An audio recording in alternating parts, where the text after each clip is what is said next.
जब नारद जी विष्णु भगवान के पास पहुंच गए तो वहां पर पहुंच करके देखा कि विष्णु भगवान का शुभ लवण है, उनके पास 4 भुजा है, चारों भुजाओं में शंख चक्र गदा पद्म और कंठ के माला गले में पहने हुए थे।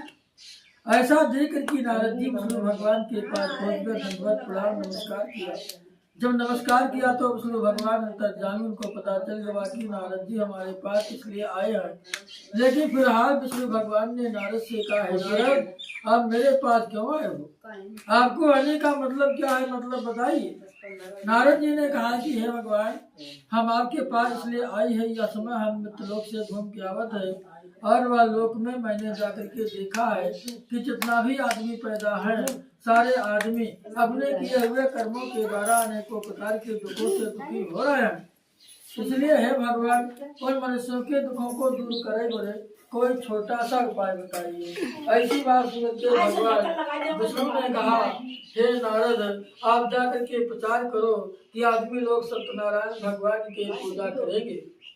ऐसी बात सुन के नारद जी ने दोबारा विष्णु भगवान से कहा कि हे भगवान, आपने बताया कि आदमी लोग सत्यनारायण भगवान के पूजा करें, तो भगवान का पूजा कैसे करें, भगवान की पूजा को करने से फल क्या है, भगवान का पूजा कौन दिन किया जाए और भगवान का पूजा करे मेरा सामान क्या लगता है, इस बारे में आप सारी बात बताइए। ऐसी बात सुन के भगवान विष्णु ने कहा, हे नारद, श्री सत्यनारायण भगवान के करने से मनुष्यों के सारे दुख नष्ट हो जाते हैं, धन धान को बढ़ाता है, हर जगह विजय को देता है, जिसके पास संतान नहीं है संतान भी देता है। भगवान के पूजा को करने से अनेकों प्रकार के फल हैं। भगवान का पूजा कौन दिन किया जाए, भगवान का पूजा जो दिन जजमान की आत्मा का है वही दिन भगवान की पूजा सुना जाए।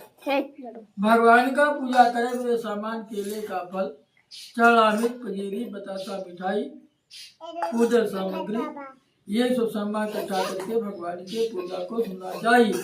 भगवान का पूजा अपने बंधु बांधवों से भी बताना चाहिए, यानी भाईचारा आपस में जो लोग हैं उनको भी बताना चाहिए, ग्रामवासी बस्ती लोगों में सहजय चाहे। उसके बाद भगवान की पूजा को करना चाहिए। भगवान का पूजा होने के बाद सभी लोगों को प्रसाद बंटवा देना चाहिए, स्वयं प्रसाद खाना चाहिए, ब्राह्मण को भोजन और दक्षिणा देना चाहिए। ऐसा पूजा करने से मनुष्यों की मनोकामना निश्चय प्राप्त होती है, विशेष करके कलयुग में। इसके अलावा और कोई छोटा उपाय नहीं है। सबसे छोटा उपाय कलयुग में काबा कि पंडित के बोला पूजा सुन ले, यह छोटा उपाय है। बड़ा उपाय अगर आप जाकर हरि कीर्तन